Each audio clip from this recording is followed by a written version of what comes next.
Good afternoon, all. My name is Alexander Foulan, and I'm the Counselor for Cooperation and Cultural Affairs at the French Embassy in Accra. On the embassy side will be three MC today, Dr. Sonia Koupri, our expert in charge of higher education and research in Ghana, Mr. Prince Welekru, our Sankofa project officer, and I. So thanks to all for joining us on this Zoom conference call and on Facebook Live for those who are connected there. This event is a virtual launch of 3 short animation films that were produced by researchers and animation studio, and we are very glad to present them to you today. I won't say much more for now, and I will leave Her Excellency Anne-Sophie Ave, the French ambassador to Ghana, to give you a welcome address and a bit of feedback on this experience. Thank you, Madam Ambassador. Over to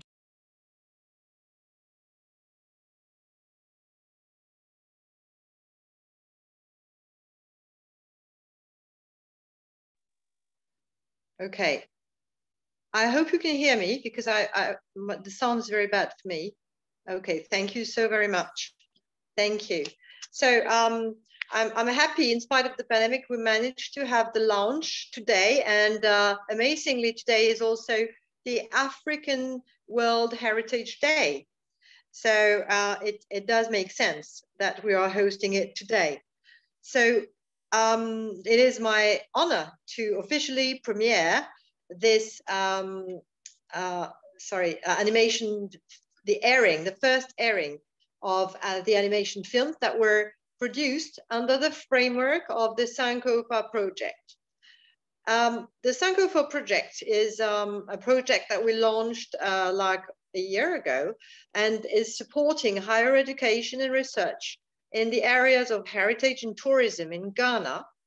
And I strongly believe that the animation films are a perfect media to promote and share research findings on Ghanaian heritage to the general public. So this film and these films are launched online because of the pandemic, but eventually that enables us to have a larger audience attending, as we can also follow, if it's working, this online ceremony on Facebook, on the embassy's Facebook. The 3 short animation films that you will discover shortly were written and created by the Ghanaian archaeology and heritage researchers. So the content is very serious, and these researchers have been selected through a call for project.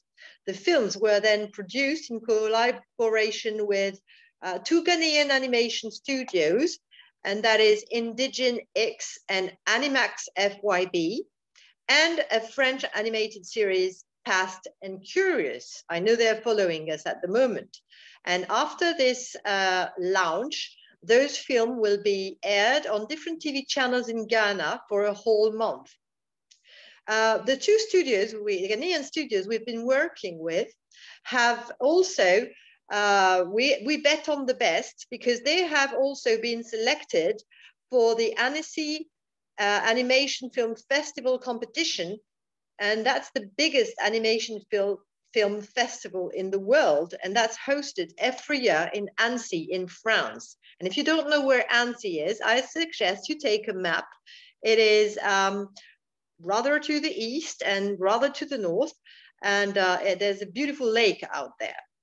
So the films that we have written and produced together will play an important role, I believe, for their educational and cultural dimensions into spreading the rich and fascinating history and heritage of Ghana.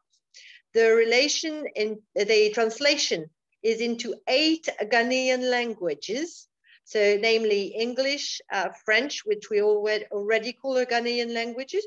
Okay, Asante Tree, Fante Tree, Ewe, Ga, Dakbani, and Hausa.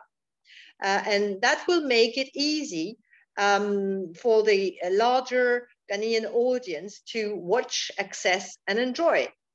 And eventually the films will be uploaded onto a platform like YouTube so that you can enjoy them and maybe display them for educational purposes and that for free. I want to express my gratitude to the partners of the Sankofa project, among which the Ghanaian Museums and Monuments Board. I know you're with us. Thank you for being with us. The Department of Archaeology and Heritage Studies of the University of Ghana. Thank you for being with us too. The UNESCO Ghana. Thanks again for your support. And of course, my talented team led by Alexandre Foulon, who just introduced the show. I really hope you will enjoy those short films as much as we have all enjoyed writing, producing, creating them, and as much as I've enjoyed watching them. Thank you very much for your attention. Thank you, Madam Ambassador. Once again, good afternoon all, dear partners and colleagues, and welcome to the virtual launch of these 3 animations films on Ghanaian and West African heritage. I will be very short to leave room for the films and presentations by their authors, but before handing over to the researchers and the studios who worked on the first film, I would like to share a few recommendations for this session. For panelists, please mute your microphones when you are not talking so that there is no interference with the film screening. For all guests and invitees today, please write any comments and questions you have in the Zoom chat for those on Zoom or in the Facebook Live for those on Facebook, and we will address the different questions with the panelists. In case you still want to make an oral statement, please raise your hand and we will enable you to speak. Please bear with us in case the image quality is not high. It will be highly relying on your connectivity. And in any case, this is a launch to allow interactions with the authors, and the films will be immediately available afterwards on social media, and especially YouTube. So if your connection is not good enough, please go to the replay and share on social media. We are now ready to start. Each film screening will be preceded by a 10 minutes presentation by the authors and followed by a 10 minutes Q&A session. We will show the English version and excerpts of the versions in Ghanaian languages. The first film is a short spot on salvage archaeology. It is made by Edward Nyako, a PhD student and teaching assistant at the University of Ghana's Department of Archaeology and Heritage Studies, and Indigen X Animation Studio, which is here represented by some people. I see Neo Feidodo, I see Sape Kwadwe, and maybe others. So we are very glad to introduce this first discussion. Gentlemen, the floor is yours. Maybe we could start with Edward Nyako, if you could give us a statement and introduce your work. Thank you.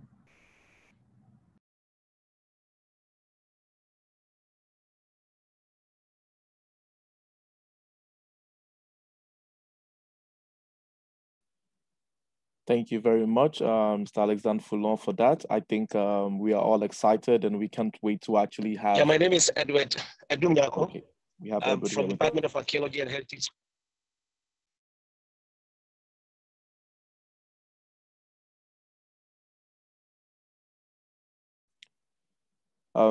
Sorry, I think we just had lost Edward there. Edward, I don't know if you can actually unmute.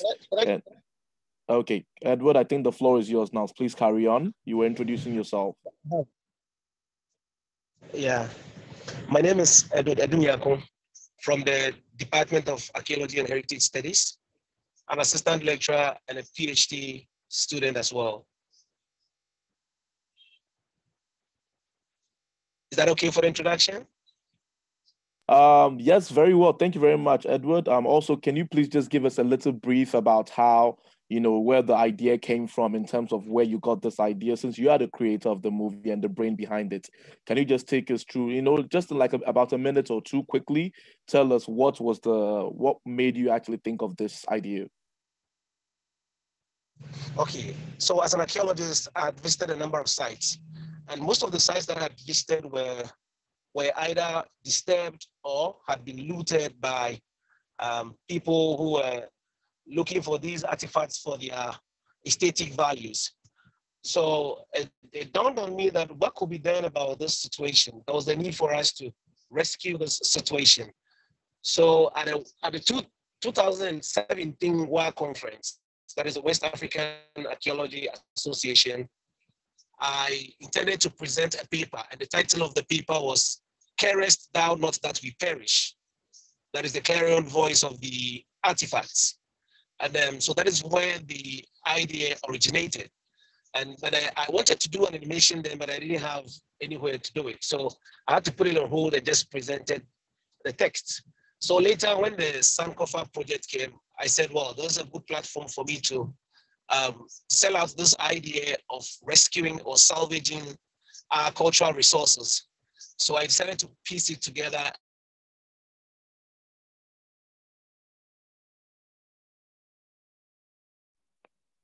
Presented, and then luckily I was selected, and then finally put together Inject and then Engine X.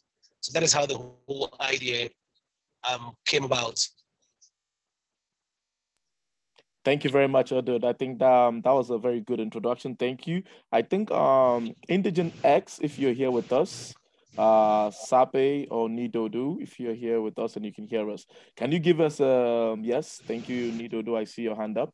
Can you give us a brief intro into also, the whole work process from the inception till the finishing of the Salvage Archaeology movie? Is this the first time you're doing something like this in terms of a project on heritage and culture in Ghana? And just a quick 1 minute, 2 minutes intro, please.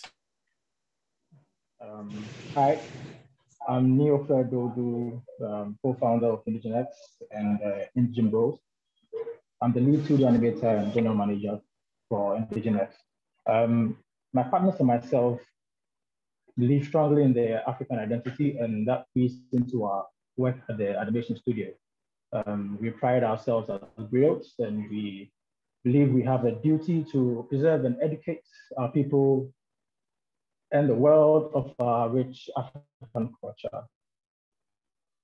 We were glad when we got the call to work on this project, and because it somehow aligned with our ethos as a studio. Our production of the Sankofa was focused on identifying what artifacts were and letting the audience know what to do after identifying the artifacts. Mr. Nyaku was the gentleman who just spoke, was very resourceful during the process. He provided us with so much material that we actually spoiled for choice. Eventually, after a few back and forth with Sonia and Nyaku himself, we were able to package a very short but very informative 45-second animation. We hope you love it, because we do. Thank you. Thank you very much, Neofe. That was a very good one. I was actually just thinking of asking you quickly, Neofe, is this, I know Indigent X has done a lot of videos. You've been nominated, everywhere. You've gone out to do some international programs here and there. And is this the first time you're actually working on something like this in terms of something related to archaeology? I didn't get the full question, please. Sorry, I was saying that is this the first time you are working on something related to archaeology of Ghana? Yes. This is the first, and for us, it was actually a bit challenging, but I mean, we're up to it, and we enjoyed every bit of it. Okay, that's very good. And then we are very, very happy that this is actually something that not only did you just do it as part of your work, but you actually enjoyed it. And we are super excited that it's going to happen. Okay, very soon we are going to be tuning in, and we are actually going to have the video to be playing. So I think everyone should have their eyes set and glued. Again, forgive us if maybe your video lags a bit. It might be due to the internet connection that you might be receiving. So yes, we are going to roll out the movie now. So just give us a minute, please. Thank you very much.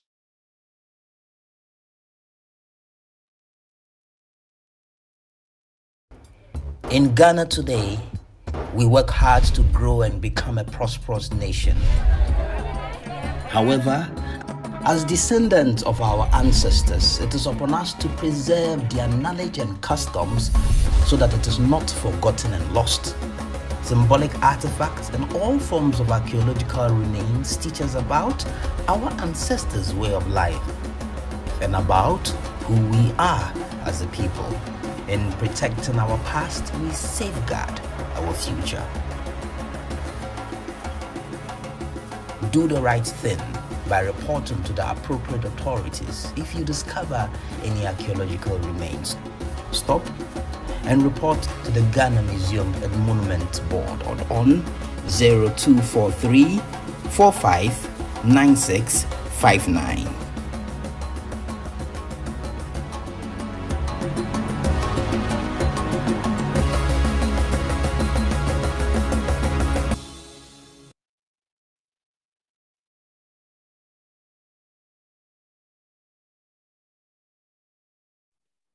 Okay, I hope most of us were able to actually enjoy that quick one. We are now going to show you excerpts of the movie again, but this time in a different language, which is going to be the local language. So it's just going to be excerpts. It's going to be the Ewe. So for us who don't actually know how to speak Ewe, let's try and see if we understand this. Legana egbela mie wado sese be mia chideji eye mia yingo abeduko ene alesi mie nye mia to gbe wo be jime viwo ekude mia jibe mia jra wo be nunya ple konu wodo ale be mia nwlebe eye mia bui o asinu dowo wo jesindenu ble nono me vovovo joto menukuku mamleo.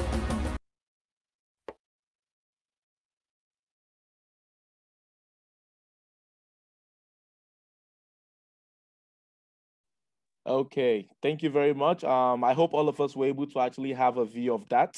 And I was really actually happy with this video, and the fact that we actually have it in Ewe is also very good because it means that our brothers and sisters who prefer to actually, have stuff in the local language will be able to actually understand more if, again, they are not able to have the opportunity to actually watch the English version. So I'm super happy that we are actually able to do this. And briefly, I just want to say that if anyone has comments or questions that they would like to actually ask with regards to the movie that was just shown, please just type your questions in the question and A box. I think just below your screen, and then I'll be more than happy to read it. I have some questions already coming in. I think I'm just going to wait a while for maybe a few seconds before I can actually start reading some of them. But then if anyone has questions or comments they'd like to pass, please just type it in your question and A dialog box below, and then we should be able to read it.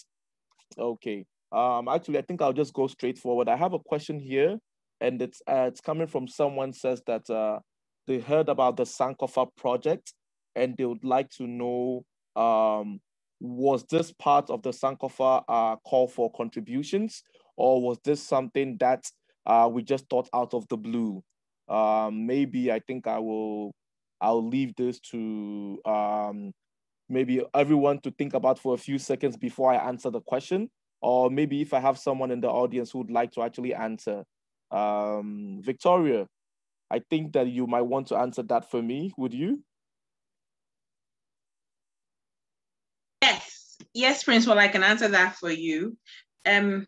This was a call. It was part of the Sankofa call. It came out, if I'm not mistaken, late 2019, if I'm not mistaken, because 2020 was a COVID year, and that also affected things a bit. But it was a call that was put out. It was put out for all people who are interested in making their research projects into short animations to participate. It was a call that was, sadly, it was poorly responded to, but I think all things work together for good, because clearly it's also made available, it made room for us to also participate. But it was a public call. It was a public call, and it was out there. It wasn't something thought out of the blue. It was a public call, and we responded to it, and we got this far. Okay, thank you very much, Victoria. That was very good. It was actually a call that was put out in June 2020. And also, even though we know that 2020 was a COVID year, we still tried to make things happen. and we were actually super happy to have people send in a couple of their ideas. And thankfully, to that, we now have a lot of movies, or we have movies that we can actually share with the Ghanaian public. So I'm super happy to actually have that. Okay, I think I have another question here. Okay, I'm actually asking, with the movie that we just saw, which was the salvage archaeology movie, the question is, who directed the film? Who directed the film? Was it that by animation studio, or was it by the researchers, or was it a joint project? I think I will actually leave this to Edward Nyako, and I think Animax to answer this one for me. Indigent, sorry, my apologies. Indigent, please.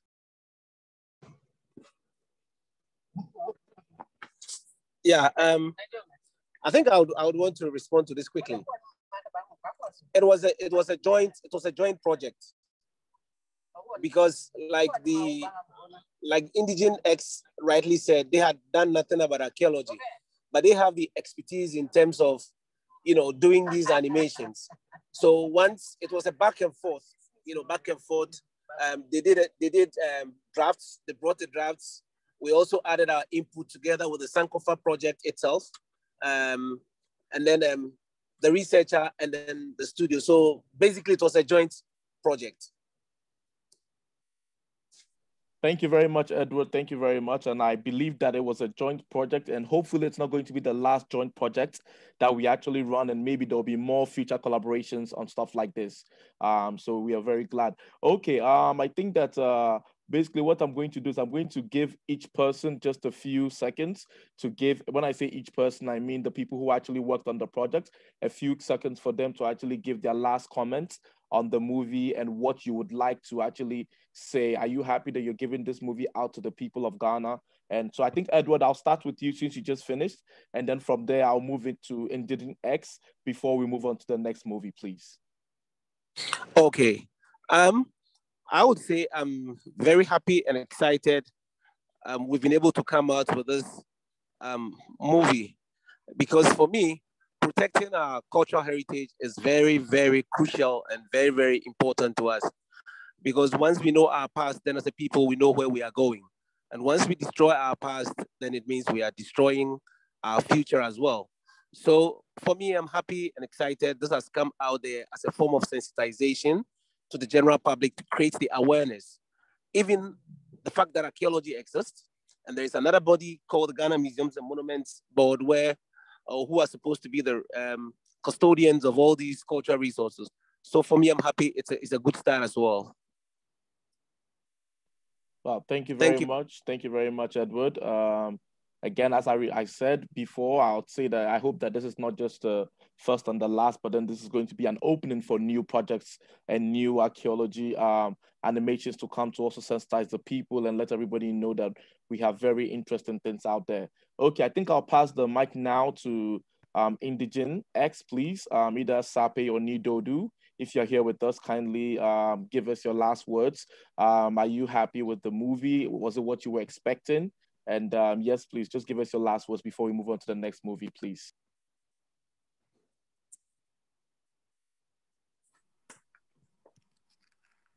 Thank you very much, Principal. I'm going to take this one. So, Principal, Indian has a project called the Believe in Ghana project, which has different animations being produced, mainly to sell brand Ghana, where there is allusions of heritage and culture deeply embedded within that project. So in coming on board this project, you would realize that this project comes as an extension to that project that we are working on in-house. So for us, we are very excited because it connects the dots to the past, as well as introduces a dovetail into the future. So we were very excited working on it. And then we hope that prospectively, we can do more in terms of producing more content that can preserve culture, can preserve heritage, as well as educate and sensitize people on the rich culture that Ghana has in diverse ways. So we're very excited. Wow, thank you very much, Sape, for that one. And again, we hope to have more future collaborations together. And also, we hope that this is not just going to be the last one, but actually more an opening actually for more videos to come. So I just want to say congratulations to all those who worked on it, to Edward Nyako of University of Ghana, to Sape and Niyofe Dodu of Indigen X. I really think that you guys have really come up with something very beautiful, and it's going to be something that doesn't not just stay on today, but actually goes on, and anyone can actually have access to it, because eventually it's going to also be given out, and everybody should be able to have access to it. So thank you very much for the good work, and I think now I'm going to pass the microphone back to Sonia Kupri, who would actually take us to the next one, please. Thank you. Francois, and good afternoon to everyone. So for our second movie, we are going to the coast of Ghana, to the Gold Coast, and it's a film of 5 minutes that was written by Kojo Durban, who's an architect and also a University of Ghana researcher, and who was produced by Animax FYP studio, and it's taking us to the Golden Coast and deal with the construction of a European fort in the 17th century, and it's seen from an architect's perspective. But I will leave the floor to oh, and yes, I need to precise that this film was made with the scientific council of Prof. Wellington, and also of Ms. Oye from the Ghana Museums and Monuments Board. So we have with us Kojo Durban, who was the writer of the script for this film. So Kojo, can you please let us know more about this project and where it came from? Okay, thank you very much, Sonia. So my name is Kojo Durban, and I'm a chartered architect and a heritage enthusiast, and I'm an MPhil student at the Institute of African Studies in Legon. So I want to start by thanking the Sankofa team, Animax, of course, Professor Wellington, and Oye of the Ghana Museums and Monuments Board. Yeah. So this script was based on a paper I wrote using a new method of constructing history from architecture. So that method is called archihistoriography. It is something I coined. And you look at a building or a ruin, you look at its elements, its materials, the building, the method of construction, the history itself, and the architecture itself becomes a source of information of history. So we were also looking at a new initiative by UNESCO that's encouraging new narratives for heritage. So when we look at forts and castles, we have the slavery narrative, which is very, very common.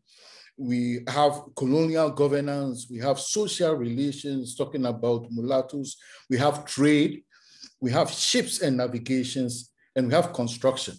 But we realize that nobody talks about ships and navigation, and nobody talks about construction of the forts when it comes to the forts and castles. So how were they built is the basis on which we decided to do this animation.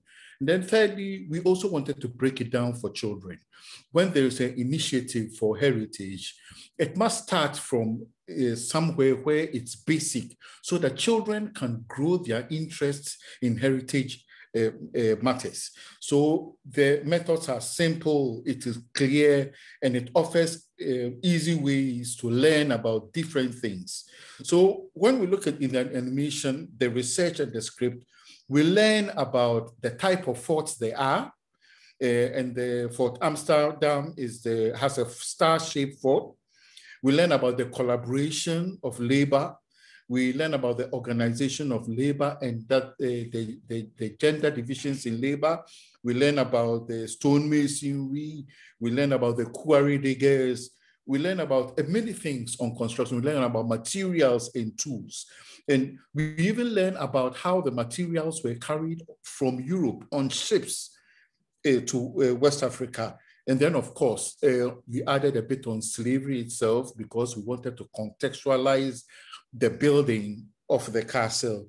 And then we mentioned an important part of the history of Fort Amsterdam, that is how it was attacked and destroyed by the Dutch, you know, in a battle, in a naval battle. So generally, I'm very happy with the output, you know, and what in 5 minutes it's been able to communicate, and to the range of people it's been able to communicate to, both children and adults. And I think that personally, this being my first time, I've learned a lot as well. Thank you. Thank you very much, Mr. Kojo Durban. That was a very good introduction. And today I learned a new word, IQ, what? Historiography. IQ historiography. We thank Yeah. God. Okay. So I work on it alone. You worked on it with Animax, FYX. And I think today representing Animax is the CEO himself, Francis Brown. So Francis, we see you. Can you also give us a brief introduction into, you know, working on such a project like this, working with Mr. Kojo Durban, and just the journey from the inception till the end, please, Francis, if you can hear us.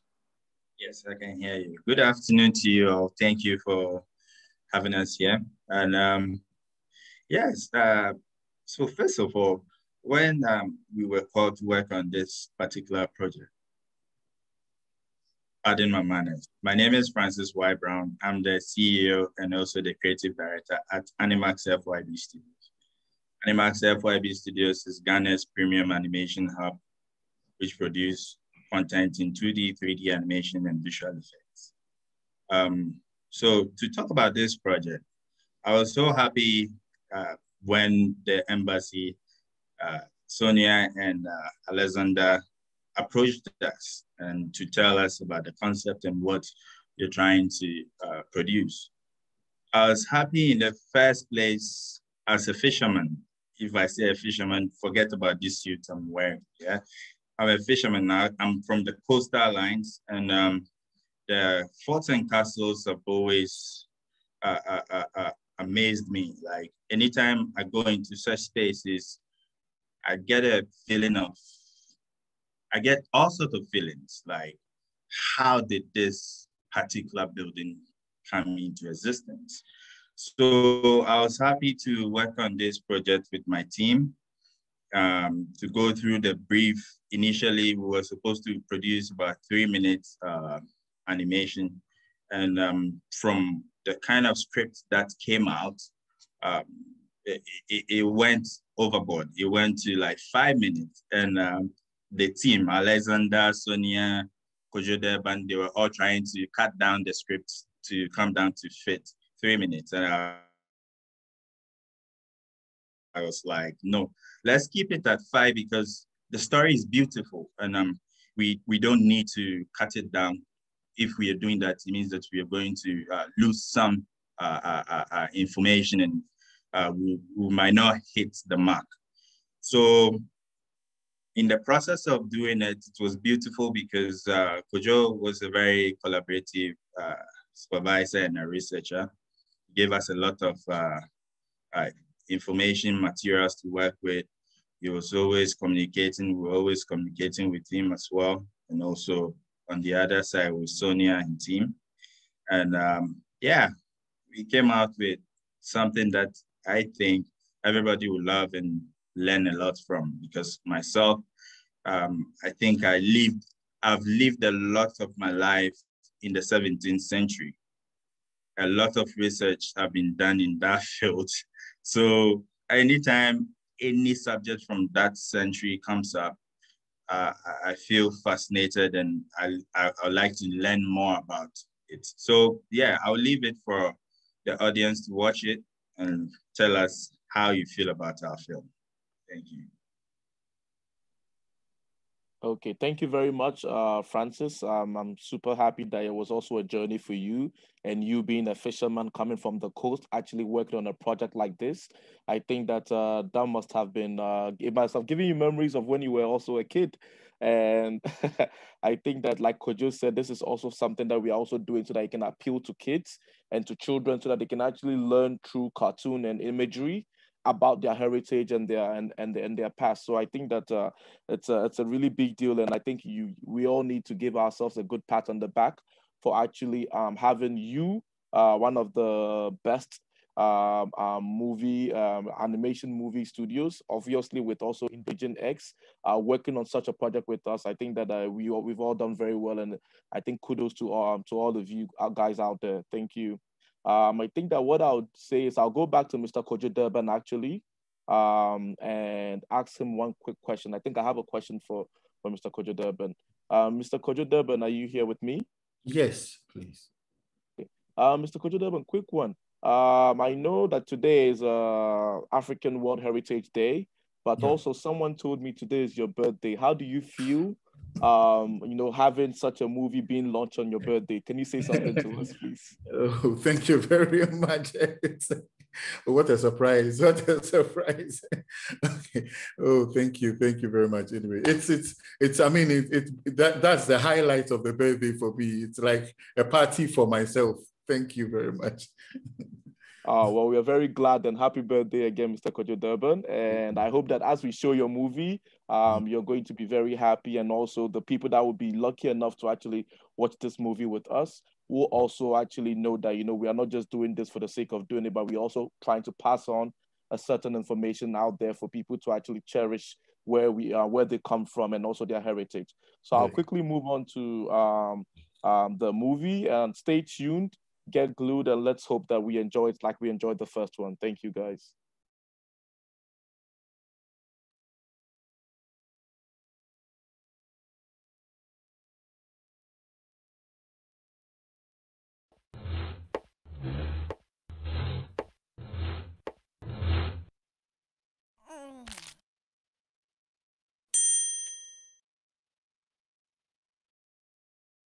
There are many forts and castles all over the world. Africa has a peculiar history with its forts and castles. Around the 15th century, West Africa became known as the Slave Coast, as many enslaved people were forcibly shipped off to the Americas and Caribbean. To make trade easier, the Europeans built many forts, castles, and lodges as trade posts along the coast. In Ghana, over 80 were built and have stood for 500 years. 40 remain. How were the castles and forts built? Let's look at one. Fort Amsterdam at Kromanse in Ghana is an example of a star-shaped fort.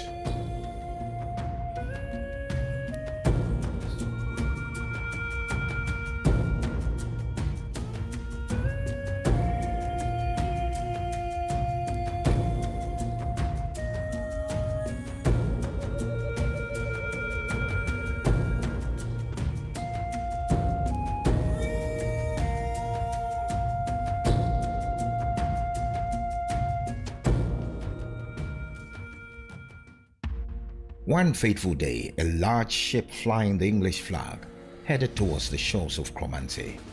The English merchants wanted to trade, to which the chief agreed. They then made a request for a site to build a fort. A suitable site for a fort was a location close to the sea with maximum side surveillance from which they could withstand a siege. In 1631, the English started to build a temporary lodge to house a garrison. There they could plan the building of the fort. The chief engineer met the chief craftsman, who organized all the workmen needed for the building. Various Kromanse inhabitants were chosen: masons, carpenters, quarry diggers, lime and water supplies. The ship's naval surveyor set out the shape of the whole fort with ropes and wooden stakes. Foundation trenches were dug along the ropes. Rocks were hewn from a nearby quarry for the foundation. A well with an underground cistern was dug to store rainwater. The tank was built with bent bricks and taras for waterproofing. The rocks found on the coast were soft rock, thus unsuitable for building. they only served for foundations. The English brought in red bricks and stones packed in the hull of their ships to create a balance. Many tools were brought on the ship and maintained by the blacksmith. The level was the most important masonry tool to ensure that construction was level. Hoists and pulleys were set up to slide heavy material up the ramps. Blocks were set using limestone from crushed seashells as mortar. To span large spaces, vaults were constructed. When the level of the walkway was reached, the embattlements were built with musket holes and arched cannon ports. After completing the walls, they dismantled the temporary garrison and started to build the inner living spaces. After 15 years, in 1648, the fort was complete and named Fort Cromartin. Castle was finished and trading routes began. First, goods were exchanged, which quickly turned into enslaved people. Hundreds of men were sold for guns, metals, textile, or consumption goods such as alcohol, while gold was exchanged against European goods like mirrors and clothes.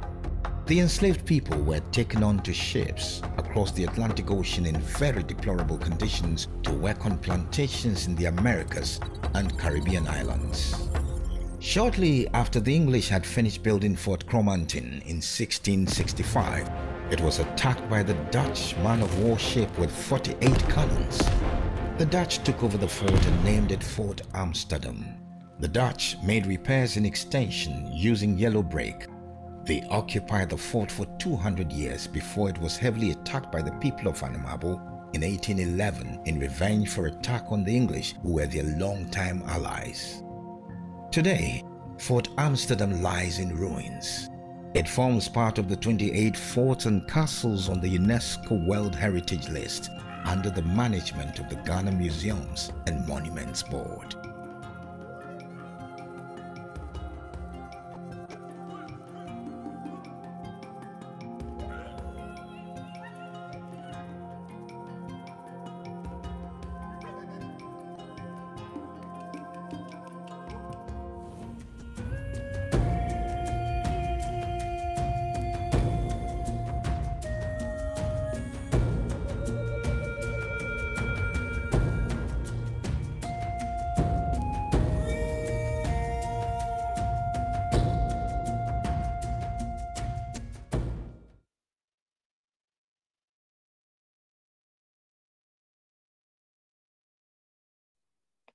Thank you very much. I hope that everyone was able to actually tune into that and enjoyed it so much. Quickly, we are going to actually, just before I can see that some people are actually raising their hands, just before we actually get to the questions, I want to just say that we're going to be also showing, because I think from the very beginning, we did say that we're going to be having the movies ready in English, but also in some of the local languages. So right now, just before we actually get to the question and answers, I want to say that we are going to actually show you the fancy tree version. And it's also going to be, again, for our brothers and sisters who are not actually very lucky to be here with us. So if we're ready, let's just tune into the fancy tree version, please. Thank you very much. Edwumfo nyinaa hɔn panyin na afei wɔaboa nkurɔfo a wobɛhia wɔn dze esi dan no nyinaa ano. Nkurɔfo pii na wɔwɔ Krɔmanta a wɔpa hɔn. Adansifo, akapentafo, wɔn a wɔpa mboba na nsukɔfo nyinaa ka ho. Nyimpa na ɔrehwɛ dɛ dwumadzi no bɔkɔ do dze. Ndua na ahoma yɛ nhwɛdo dze kyerɛ mbrɛ wɔpɛ dɛ wosi abankɛse no fa. Dan no ahyɛse nyinaa no otu fa ahoma no. Wɔkɔfa mboba fi beebi a wɔpaapae mboba dze bɛhyɛ dan si no ase. Otu bura a wɔyɛ no dɛ ankora dze sie soro nsu. Wɔdze bricks a wɔato no na wɔdze yɛ ankora no.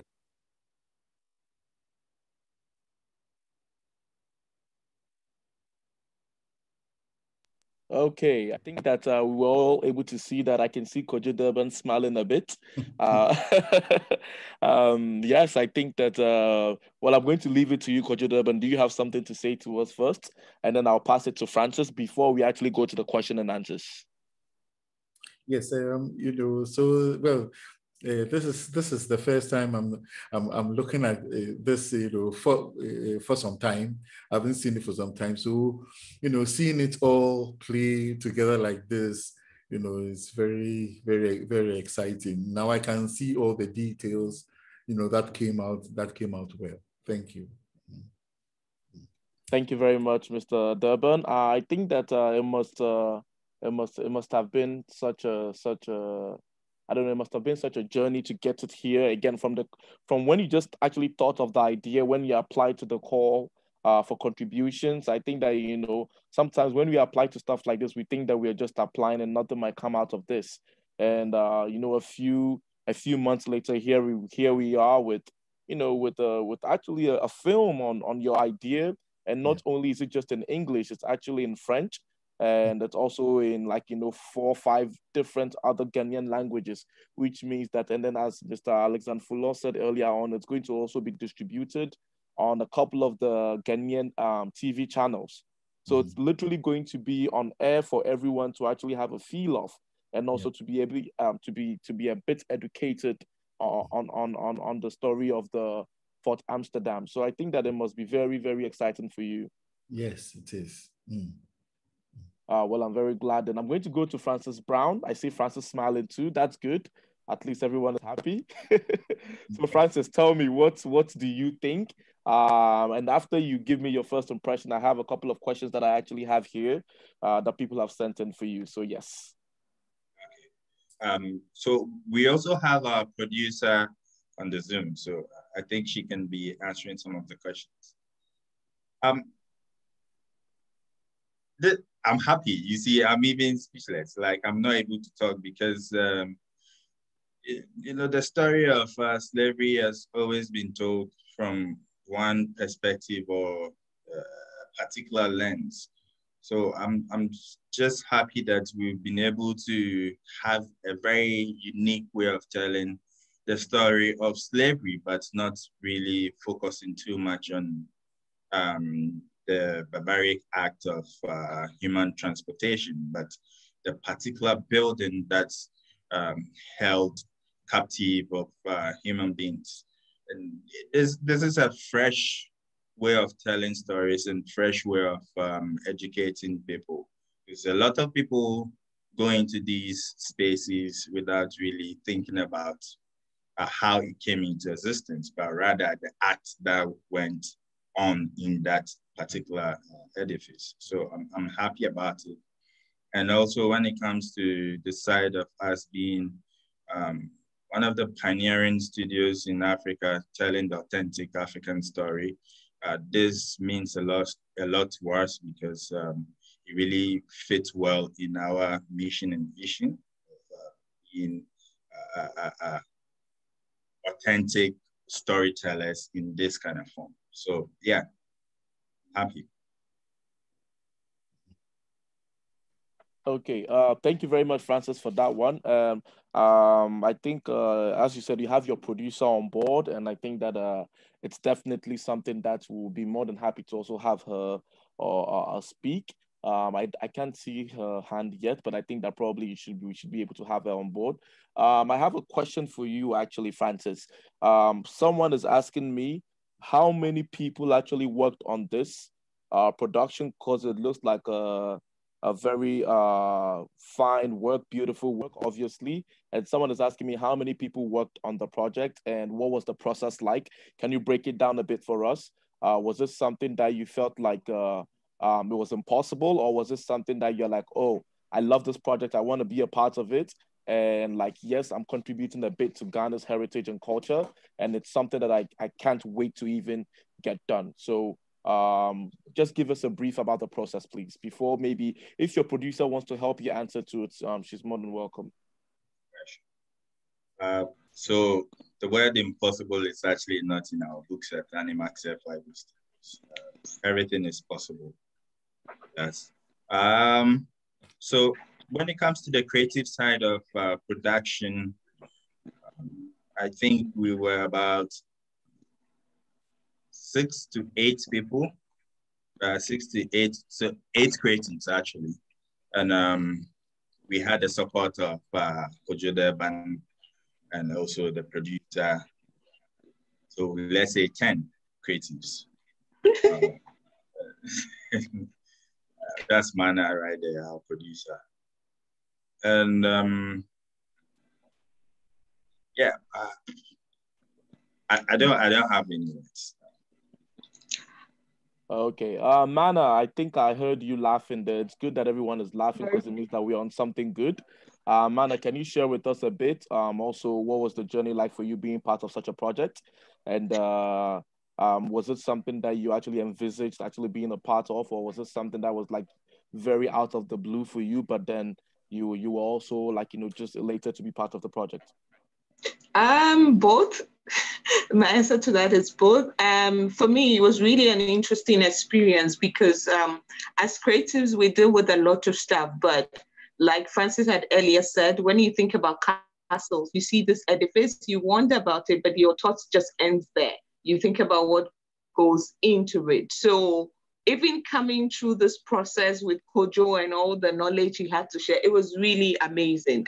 There was so much that is not here that I wish that everybody would have the opportunity to. But I think that in a nutshell, we're able to tell a bit of history that I think we all take for granted. And that also shows us the possibilities and the impossibilities that are around us as a nation. So I think that based on this, hopefully people will look at archaeology in a different way as part of history and not just as hosting history, but the architecture and the archaeology is also part of the history telling. So for me, it was a really interesting learning experience. And I think everybody on the team got schooled by Kojo on this one. Wow, that's good. That's amazing. I actually have a question for you, Francis, Animax. Basically, how was the translation project? Because for me, this is interesting. This is something that we're used to going to the castles and then hearing it's being told, but every time the tour guide is speaking in English, right?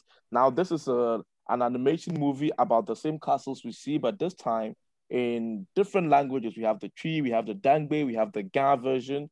And like for me, first of all, I would like to know what were the translators how were they feeling when they were translating something like this? Like what was the process like? Because I could imagine it's not being something that is done every day. Probably it's one of its kind, to be honest. If I'm not wrong, you can correct me. And yeah, just so like what was the translation process like, and how were the translators? Or Francis, did you do the translation all by yourself? The topic of translation, this particular, translation can be really tricky, especially when it comes to animation, because you've already planned, initially you plan your original film in one particular language. And in this case, we did it with English. So for you to be able to readjust all your images, all your lip syncs, everything that's conformed to the English language to any other language like French, you get to notice that the wavelength in sound when you're speaking English it can be lengthier than when you're speaking French. French is more like you're summarizing, and English is stretched out. So in this case, how do you make your images fit into the French without you, first of all, losing the fluidity of your animation and also not losing information in the video? And all of these technicalities can take a whole lot of time, and also you need to have patience to go through it, because sometimes you even have to recreate some frames to fit the particular wavelength of an audio file. And when it comes to also the translation bit, we give the credit to BGL. We work with Bureau of Ghana Languages, and then they took the project, they took the original script and translated all of them into 4 different local languages. That is Fanti, Mfanti. So we don't say Fanti, we say Mfanti original. We have Ewe, we have Gan, And the last one is in Hausa. So these languages, when you cast it across the country, at least someone will understand one of it. To really be able to, some words don't have local meaning. That is another challenge. So you need to find the word that best describes a particular word.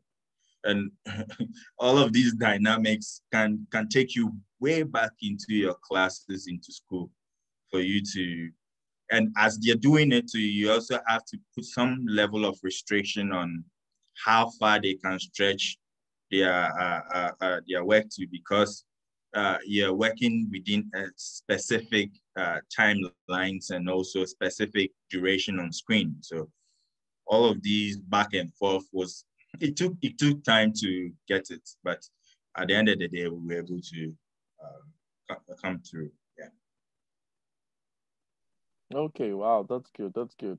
Kujodeban, if you can hear me, I have a question for you also. Someone is asking me, for you as an architect, why are you even involved in archaeology in the first place? Like, because for us, most of the people say architects just draw the plans for houses, you know, and I mean houses now. Like, so the question that actually came through was, what was it that actually made you think of, you know, something like, why didn't you think of, you know, say that you wanted to give us a movie on probably a new and modern building, you know, but then you actually thought of something like Fort Amsterdam, and why? What is so special about Fort Amsterdam? Why not the Christiansborg Castle? Why Fort Amsterdam? So that's the question I actually have here from the audience on Facebook. Someone asked that question. Well, one thing we must know is that every building that we see today that is modern, one day will become an item of heritage. It will become old. It will be 200 years old. And then, you know, one day we will have to, it will be an item for study. So whenever you are building, it will be good as an architect to have that in mind, that if you got a very good project or so, one day it will be worth studying as an item of heritage. So when it comes to Fort Amsterdam, it was the first English outpost, you know, and it has certain features, you know, that is worth studying, like the star shape that we're talking about. And I picked it because of the many examples and nuances that it gives, you know, the sloping walls that it gives, all of these features on the castles have reasons. So it just gives there's a certain leverage that it has over the others. Of course, not Christiansborg. Christiansborg is a political place now. You can't get access to do all those studies on it.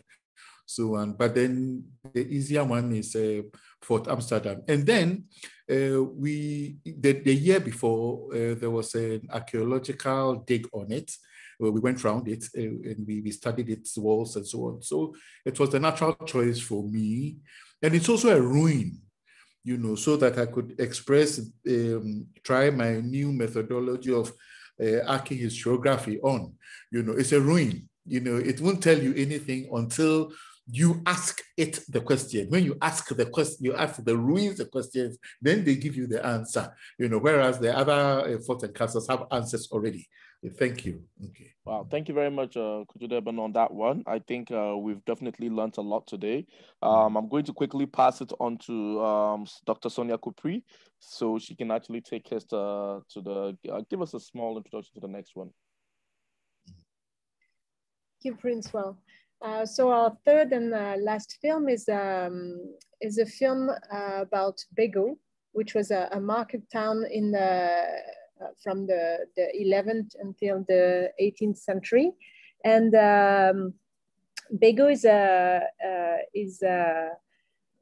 a place that is well known from the embassy because we just commissioned a community museum of archaeology there last week. So it's it seems to be a focal point for the Sankofa project. And this film was written by Daniel Kuma and Victoria Aye, both PhD students and researchers and teaching assistant at University of Ghana. And it was co-produced by Past and Curious, a French animated series on archaeology, and also by Animax FYB. So that was who was selected for the Annecy Festival this year, and it benefited from the scientific advice of Dr. Caroline Robion-Brunner, who's an archaeologist currently in Ethiopia, but who's also the supervisor of Daniel Kuma for his PhD on Bego. So I just for the little glimpse, I just want to show you of the how do you say? We say avant-première in French. So the pre-screening, the first screening that we made during the commissioning last week in Bego. And there is no cinema or a movie place, so it was in the church, and well, the quality of the image was so, but it was very nice to have all the people there watching the movie in its 3 version. So it's a little picture of the event there. I will leave the floor to Prince Well and to the creators of the film.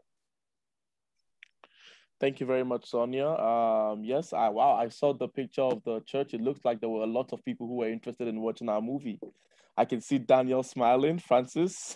I can see you all smiling. That's good. Okay, I'm going to move on quickly to Daniel Kuma. First of all, give us a brief intro to the movie, and then I think that I'll pass it on to Victoria Aye, and then we can probably continue. Okay, all right. Thank you, Principal. All right. So for us, Victoria and I, we are very, very excited. Just as Sonia and Principal had indicated, just last week we had a pre-premiere of our short animation film in Hani, Bego. For me particularly, this will be the first time I would get myself involved in a sort of script writing, animation kind of stuff. It's pretty new to me. So the whole exercise was a bit exciting and challenging as well. But at the end of the day, it came out very well. So we are very excited because the people of Bego, the people of Hani, for the first time, they are seeing an animated version of how great or how large of a city or an important market center Bego was, probably from the 1400 all the way to the mid 18th century. So the little feedback we get from the people is that, wow, this is very interesting, especially most of the kids who are in junior high school, primary school, were very, very excited to actually see an animated film in their local language. You know, so for us and for me particularly, it's very, very interesting for me. And I'm also very grateful, just as Sonia has indicated, with the direction of Caroline, and then also my laboratory in Toulouse, and then Trust, who have been very supportive in this project. Thank you very much.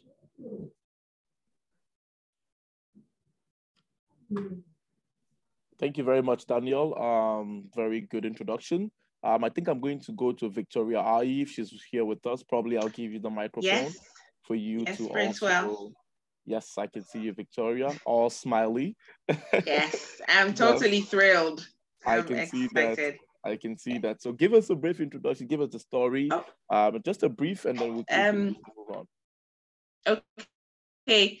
Hello, everyone. It's exciting to be here. This is a good moment for us. Well, quickly, I'll just take you through maybe just 3 points, 3 reasons why we're motivated to do this. And one has been said already by Kojo Durban, which is educating children on heritage. And for us, particularly prehistorical archaeological information, which often doesn't make it into our textbooks. So we grow up with very little knowledge about Ghana before historical contact with Europeans. So this is actually a way that we're going to get to let the children know about their prehistoric Ghana, and also teaching with new media. And it's a very timely innovation for us because this comes within the period where we're supposed to be teaching a lot of online classes. And how do you diversify that beyond just talking to people and giving them notes? But this is one of the items that can be used. And it also, we were actually also motivated by the fact that within every historical narrative, there is a performance. And you can see that from all that is happening today. Every historical and prehistorical narrative can be performed and can be performed for generations to learn from. These are like the pivotal motivational things that held us down throughout this project. The story is very relatable for females, males, everyone. It's a very relatable story. It talks about, and it's told from the view of a young girl. So it's exciting to see how through a child's eye, we get to learn about our prehistorical Ghanaian landscape or West African landscape. So yes, I will sum it up. That's it. Thank you. That's a very good one. And then I'm going to pass it on to Past and Curious, if we have Past and Curious with us. Maybe I'd love for Past and Curious to give us a few words, just to tell us what the experience was like, working on such a project. I know probably it's not their first time, but at least just for them to be able to collaborate the first time with Ghanaian researchers, Ghanaian storytellers, and also Ghanaian movie production, animation production studio. So Past and Curious, if you can hear me, can you please give us a little bit of an introduction before we even go into the movie, please? Yes, thank you very much, first of all, for inviting us to this premiere. And yes, of course, the international collaboration was a really rich experience. It was actually our very first. We are more used to work with the French collaborators, so we were very excited to be part of this adventure. And it was also the first time we collaborated with another studio, so in this case, Animax. So it was challenging, but very, very rich in experiences, and we really learned a lot, and we grew a big interest on Ghanaian archaeology and heritage. Thank you very much. I'm Past and Curious on this one. I think that, again, I'm going to give it back to Francis. So that Francis, you tell me a bit, how was it? What was the process like? How was it collaborating with Past and Curious? Since both of you were actually working from two different continents, and I can imagine that there must have been some delays, there must have been some issues. But how was it, just in general, how was it working with another production studio on the other side of the continent? Not just that, but also working again on a story like that of Bego, which we're yet to see, Animax. Yeah, working with Past and Curious was, it was not too challenging at all, because right from get-go, our scheduling and also production pipeline was already cut and set for us all to know what we are doing on the project. So in this case, Past and Curious was handling the animation visuals itself, and Animax was also handling the sound and post-production of the sound. So this division of labor in itself made it very easy and seamless for us to work. Definitely some communication challenges, but then we solved it. That's why we are here today to watch the film. Yeah, the whole project itself is great because, as I said, I love to read history, and I love to work on stuff coming from the 14th century down to modern day. Even modern day is quite boring for me because I live it, so I know a bit about it. But then when you go down into the history lane, you get to know that a lot of things happened. We've lost touch with a whole bunch of information and things that I think some of it will be needed in today's world to make it a better place for us. And the Bego market taught us a whole lot of lessons, and also new information was given to me. So yeah, it was a great project to work on as a team at Animax FYB Studios. Thank you very much. I think that we are all excited and we are all waiting to actually watch the movie. Everybody's talking about it, but we haven't seen it. So I think that we'll quickly just, again, let's just stay tuned and then let's, watch the movie. Enjoy.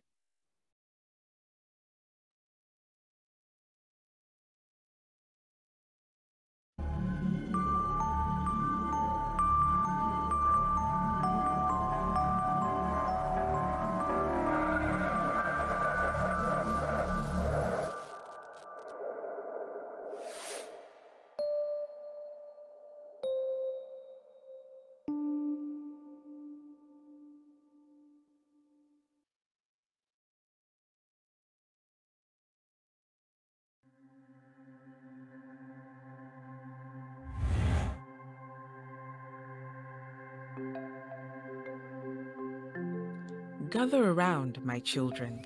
I want to tell you the story of the time I went to the Bego market. It was many years ago. I was then no older than you. It was the second time my uncle brought me there. We traveled from the north to Bego. This journey took 2 weeks, and we arrived at the marketplace at the break of dawn, and I was too excited to sleep. Cassie, did you know that people from the forest, the coast, and the savannah regions come to trade in the market? Many different languages are spoken, but that does not prevent us from trading. A great variety of goods were sold in different sections of the market. But as we arrived, I also witnessed men and women tied to a baobab tree. They were enslaved persons brought to the market with the rest of the goods to be sold.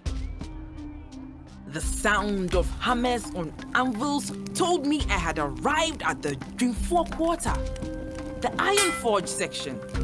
One of the blacksmiths told me, "You can watch us repair and sharpen tools, but you are forbidden to see the transformation of rock into metal. It is our secret." The smelting activities were done far from the houses to protect their secrets, but also because the high furnaces made a lot of smoke and were a fire hazard. I went to see the Muslim Kreml Quarter. Muslims were not only trading in this place, they also lived here. The atmosphere was very different. A few people coming out of the mosque, some were praying, and different languages could be heard.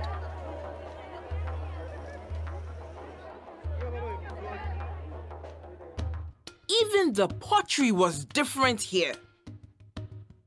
It was red designed painted, while the Bondakile pots shined with mica and had distinctive decorations. It was not surprising to hear the sounds of wild animals in the middle of the market. The food market traded grains such as sorghum, millet, and rice, but also live cattle, alongside a great variety of bush animals, porcupines, baboons, mongooses, and many more. Hunters also displayed the kill of buffaloes and antelopes. You can't imagine the noise and the smell. Cassie, do you want a monkey for dinner? Would you prefer some yams or cocoa yams? I sell plenty of delicious tubers. I couldn't resist. Yams are my favorite.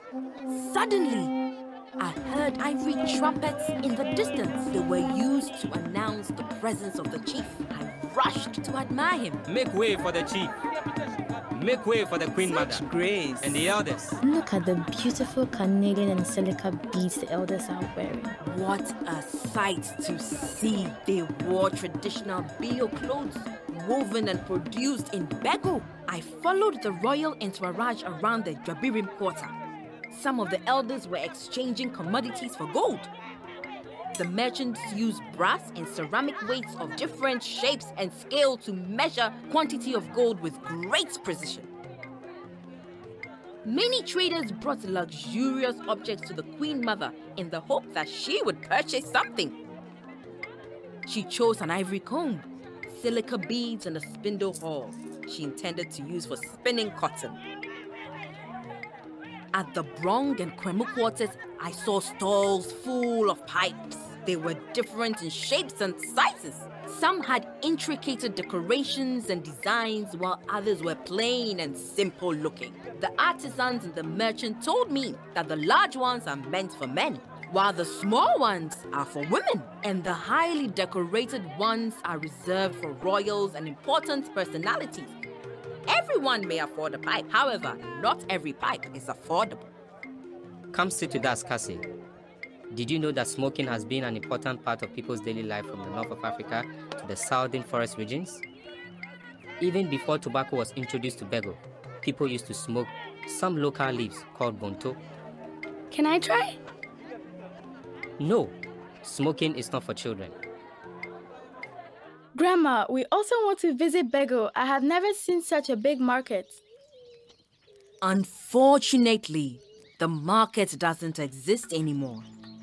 Bego had gained so much economical value that it attracted the lust of neighboring kingdoms. Around 1722, the Asante kingdom attacked, destroyed, and rerouted trade away from Bego and in favor of their kingdom. All that is left is my memory, as well as my smoking pipe.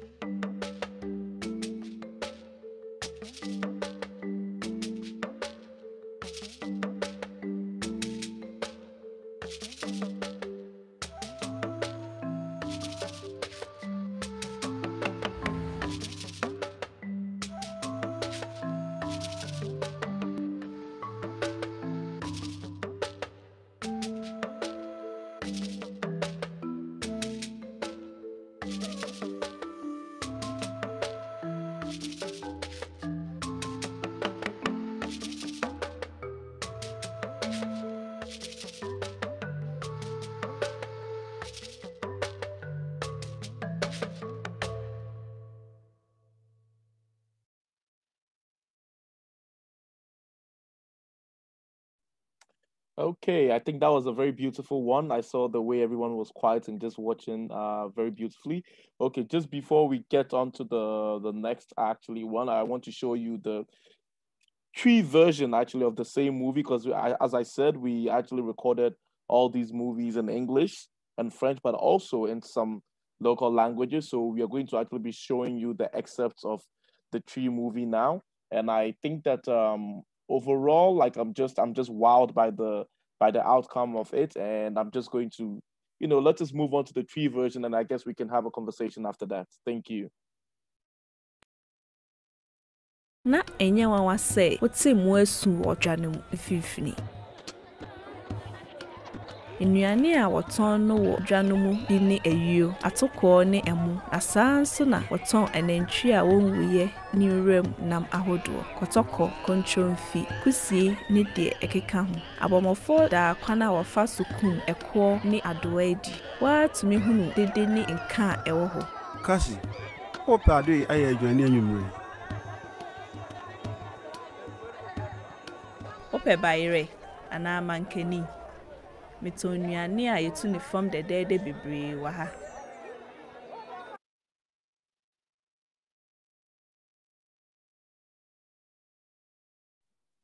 Wow, that was amazing. That was a very good one. And yeah, I think it's I'm really, really just in awe of the outcome of the movie. And also just watching an animation movie in the local language, like what we just see now. I think it's for me, it's a very good feeling, and it's almost overwhelming. And again, I'm not even the one who created the idea, so I can imagine how Danielle or Victoria or Francis, how you guys are feeling, and how yeah, you must just tell me a bit of how you feel. And Victoria, with all those smiles, you need to tell us something.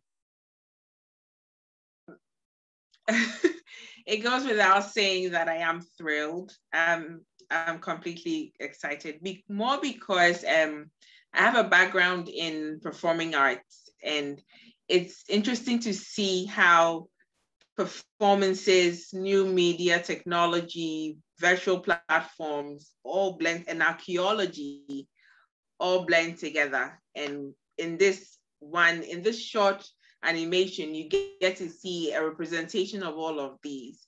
And I'm also amazed at the possibilities of what this brings to teaching young people, to reaching people beyond our borders about archaeology, and it's also put Ghana on the map, significantly. I'm totally excited, thrilled.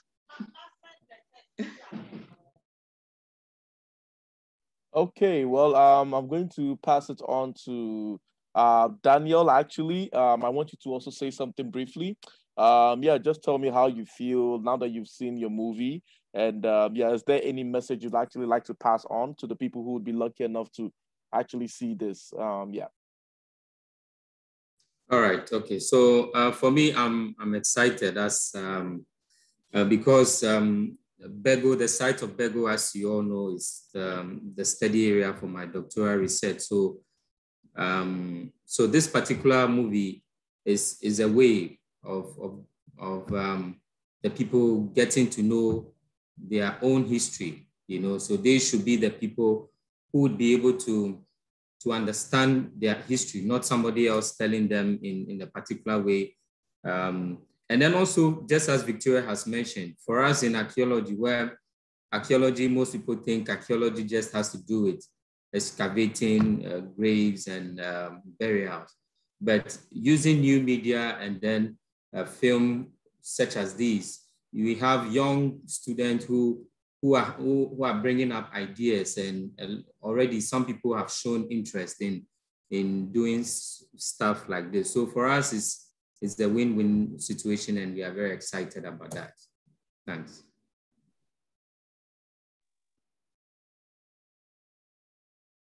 Thank you very much, Daniel. Thank you. Yes, I'm glad that you guys were actually able to put this into reality and make it happen. I know that you didn't do it all by yourself. I think that Caroline from France, who's also like a researcher, and I heard that she was also part of the minds and brains behind this and helping you put all these together. So I think I'm going to give her the microphone to just give us a brief introduction of herself, and also to tell us what the process was like, being part of this project, and then, bringing her expertise and knowledge into what's actually got you guys to have this final product. So Caroline, if you can hear me, please, I pass the microphone to you. Okay, thank you. Hello, everyone. Hello from Addis. I'm very excited to be with you with this very important celebration of research, mediation, education. I think it's very important to give this to the history of Africa and of course of Ghana. It's a duty as researcher and as a citizen to be part of this kind of project. And as a researcher, I think we have to get out to the university and share our discovery with everyone. And knowledge and archaeology, it's a collective treasure. So I'm very proud of us to this kind of result. And I think it's the future for all the country in Africa to be proud of the history, because the majority of people of the world knows that in Africa we have Lucy. It's the very, very oldest ancestor. We know that there are the Atlantic trade and the colonization, but in part of this huge history, I think the majority of people doesn't know there are kingdom in Africa, Neolithic, the beginning of metallurgy, the beginning of some ceramic and some invention. And so it's very, very important to share this knowledge. Thank you. Thank you very much, Caroline. Really appreciate it. Thank you so much. I want to also go to Past and Curious. I think Past and Curious actually, I don't know if there's anyone, Pauline, in your team who would also want to say something. Because I know that Past and Curious actually played a huge role in having this movie or this film the way it is. And so basically, I just have a question here, which is actually telling me that Past and Curious has other movies which you have actually done like this, similar ones. And they would like to know if this is the first one you've done on Africa. And also, what like, is this going to be one of the movies that is done and you forget about it? Or do you have any plans for this movie, Past and Curious? Thank you very much. Yes, so we are in fact a very small team of young researchers. We are just 4, and we are researchers in archaeology. So we wanted to help other young researchers to spread their work to the general public. So we are very modest in the beginning. So we were working only with PhD students that we knew from different French universities. And the fact that it came to Ghana and that we were contacted to work so far abroad was for us a very big honor that we did not know we could achieve. So in fact, this animated movie is the one we are most proud of because we worked a lot on it to try to perfect the style and to try to understand how to represent Ghana in the 16th century. So for us, it was really new. We worked one time on African archaeology, but from the work with a French university on South Africa from the Paleolithic period. So this was the first time we really thought that we were included in the reflection of African archaeology and heritage. So we are really proud of this production and this conjoint work.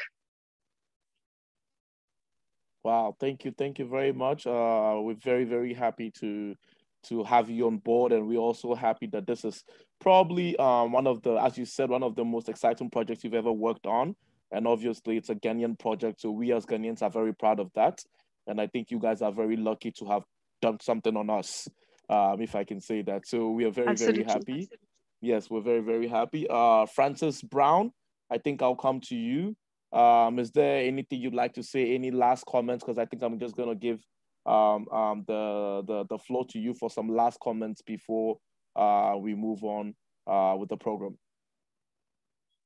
So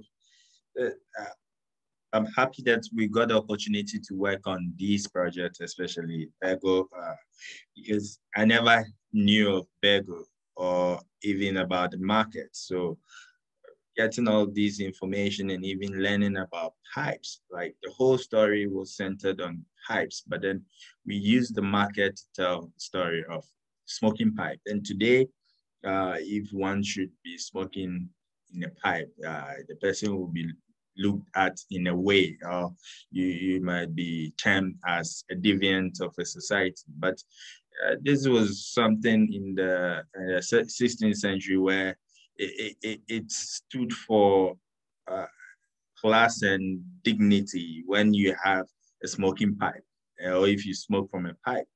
So it's so interesting to learn about some of these things and how evolution and also civilization has changed the dynamics as to the world's perspective of certain things. So I'm happy to have worked on this and also done the sound bit of it. Thank you.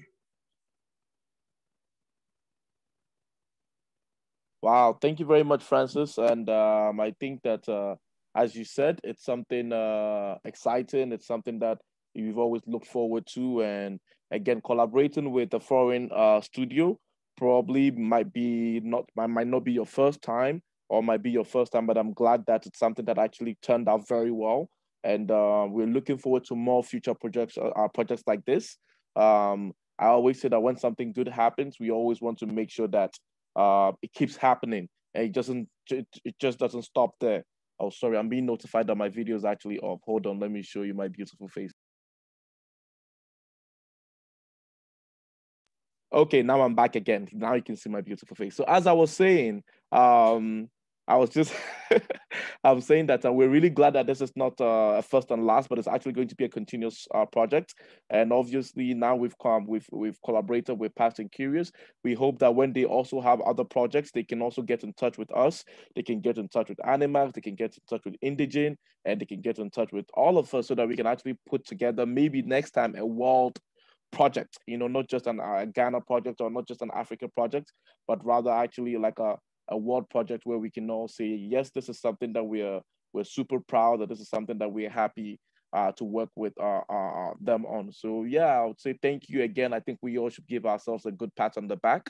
It's not been easy, but again, we've been able to make it happen amidst everything happening. So yeah, thank you guys very much. Quickly, I think I'm going to pass the microphone to the Ghana Museums and Monuments Board.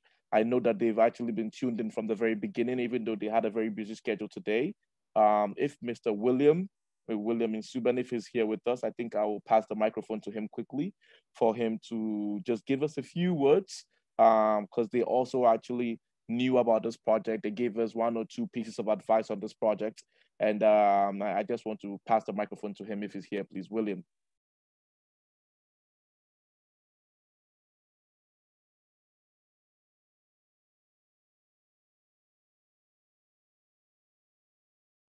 Okay, I think that probably William might be having some issues with his connection. So I'll now pass it on to UNESCO. I think I have Mr. Carl Amper here with us. UNESCO has also been a very strong partner of the Sankofa project, and they've been working with us immensely on this. So I think that I'll just pass it. I see that William is back. So I'm going to actually give it to William now for William to say something, then we move on to UNESCO. William, if you can hear me, please take the microphone and yeah.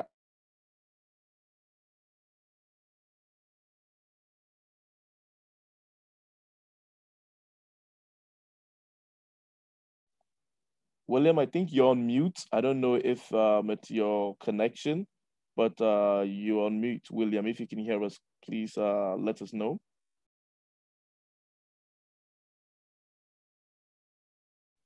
Okay, I think that William is having maybe a little bit of connection issues. I'll pass it on to UNESCO. If Mr. Kalampa is here with us, please give us your few words and then we can quickly move on, please. Okay, thank you, Principal. I think Mr. Diallo might also be on. So perhaps you can check if he's on, then I think he would be the one to speak. If he's not there, then I will. Yes, I think Mr. Diallo might have deconnected. I think he was a little bit busy, so yes. Okay, all right. I connected a little bit later because I was having challenges getting online. But certainly the Sankofa project is very welcome. It's working in a way to help preserve, cultural heritage, which is good for us, and especially working in areas where UNESCO does come in. That's in the area of the World Heritage Sites, whether it's the tangible aspects or the intangible that's connected to it. It's very, very important that we're able to preserve this information and pass it on to the young people so that they can also keep passing it on. I think that's the idea. So generally, UNESCO says it's good.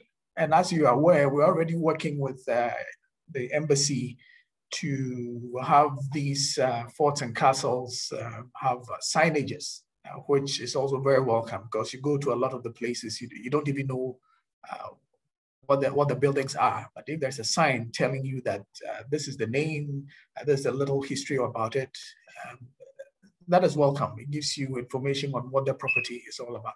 So generally, it is welcome. And I believe that UNESCO will continue to be working with the French Embassy to ensure that in the area of heritage preservation goes on. Again, looking at the heritage meeting that's coming up, UNESCO is providing support also. So I think I'll leave it here so that I don't take all the time. Others can also talk. Thank you. Thank you very much, Mr. Carl Lampard. That's Carl Lampard from UNESCO. And as he said, we work hand in hand in making sure that all these beautiful projects are happening. I think I see William online now. William, if you're ready to go, please. I think I'm going to pass the microphone back to you, and then you can just give us a piece of what you think. Yes, thank you, Prince World, and thank you everybody for the opportunity. And like I said, yes, the Sankofa project, GMMB, as in Ghana Museums and Monuments, is a partner to it, and we supported every idea from day one, especially with the potential that it has in making us or helping us educate the Ghanaian citizenry more and more about the heritage and the history of Ghana, using the material cultural heritage and the evidence that we have along the coast in the forts and castles, as in the Kojo's project illustrated. And we've supported the idea and every aspect of the Sankofa project. And like Carl mentioned, we almost through with the site labeling arrangements. The videos were all on point. The historical facts were brought to bear. And then these are things that are very, very important that everybody should know about, especially when you're talking about history that is sensitive in a way, multi-layered in terms of entanglement. It has to be factually correct so that misrepresentation and misinterpretations are not shown in the movies. And that's what we looked at for, and it was on point. I want to congratulate the creatives that worked on it, and this is just the beginning, where in terms of available to us, we have a lot to do. So this is what I want to say, and I say once again, I echo to everybody. Thank you. Thank you very much, William. That's William from the Ghana Museums and Monuments Board, very close partners of our Sankofa project work. We also want to say thank you for being there, being supportive. I think that I'm going to pass it on to Mr. Abdul Rahman from UNESCO. I think he was connected a few seconds ago. If you're still here with us, Mr. Abdul Rahman, if you want to pass a few comments, please. Well, thank you, Prince Well. Good afternoon, everybody. Well, actually, I was in the meeting at the beginning, and I spent the first hour. I've been able to see the two presentations, the two animation, but unfortunately, I had to go in another meeting, so I missed the third one. So I will have to see to view it through the links. But I enjoyed the conversation following the presentation, and it was very interesting to see all the stakeholders, all the actors who made it possible. The two animation, Bob animation, were very nice. I think the final product is very good and easy and ready to be disseminated, and I'm sure it will be very helpful for the community, for GMMB and other specialized entities working on heritage, but of course for the big public and or for schools and other entities. So just to avail the opportunity to thank and congratulate all the team. I echo to all of you to thank Alexander, Sonia, and yourself being the cheville ouvrière of this of this initiative. And as you are all aware, UNESCO, we are here to accompany this journey as we are mandated to, and as we are here in Ghana just to ensure that this response is relevant, is supported, is amplified for the best and benefit of Ghana and Africa. Thank you. Thank you very much, Mr. Diallo. That's Mr. Abdurrahman Diallo, the country representative for UNESCO Ghana. Again, UNESCO is a very strong partner of the Sankofa project, working together with the embassy, the French embassy. So we are very glad that we can actually have them on board. I think that we are actually coming to the final period of this webinar or of this film launch. We are going to pass it on to Director, Mr. Alexandre Foulon, to give us the last closing remarks. And then I think from there, I need to tell you people that we are going to be having the movies up online this evening. So if you want to share the link with anyone you want, your daughters, your sisters, your nephews, your nieces, literally everyone, your students, I think please feel free to share. The basis of the movie is that we can actually share it with people who would need to have this information, people who would need to know more about their heritage. So it wouldn't serve as a purpose if it's just us actually keeping the movie for ourselves. The main thing here is for us to be able to get the movie out there and have people being a part of this beautiful project. So yes, thank you again, and I'm passing the microphone back to Mr. Alexandre Fuller. Thank you very much. Thank you, Prince Well. What wonderful sessions and screening we had today. And we all see that making such films require a lot of brains and workforce. So this session was broadcasted live on Facebook. It was recorded, and it will be shared again on our social media, especially our Facebook and YouTube page. And if you missed one film, don't worry, you can catch up, and it will be easy to see them again starting tonight, as Prince Well just mentioned. So on behalf of the French ambassador to Ghana, Her Excellency Anne-Sophie Ave, I want to thank all of you for attending this virtual launch of 3 animation films on this particular African World Heritage Day. And especially thank you to the panelists for sharing your work, sharing your views, your thoughts, and the way you did these films. Thanks to everyone, and especially, of course, GMMB and UNESCO, who were with us all along this launch. As we said in the beginning, the films will be also broadcasting on different TV channels in Ghana, starting this month till June. And we will, of course, let you know when this broadcast will happen in the coming weeks. Finally, I need to say, to make a kind of teaser, I have to say that there is more to come. We also worked during this, with this Sankofa project on heritage and other products, audiovisual products, and especially documentary films about the architectural heritage of Osu, a neighborhood of the capital city, Accra in Ghana. And we hope to share them later this year with you and the rest of the world through the social media. So stay tuned and have a good end of the day and a good end of the week. Thank you very much to all of you, and goodbye.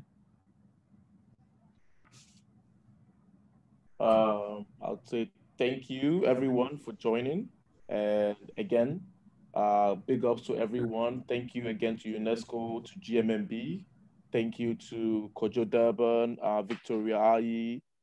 Thank you to Francis of Animax. Thank you to Sape and Neofe. And I just want to say thank you to everyone who Pastor and Curious, everyone that we forgot to acknowledge. Please, thank you. And yes, the videos will be up online again. So please share the link with as many people as you can. And yeah, stay tuned because we have more coming, and we'll definitely call on you again when we need your support. Thank you so much and have a good evening. Bye-bye. Bye.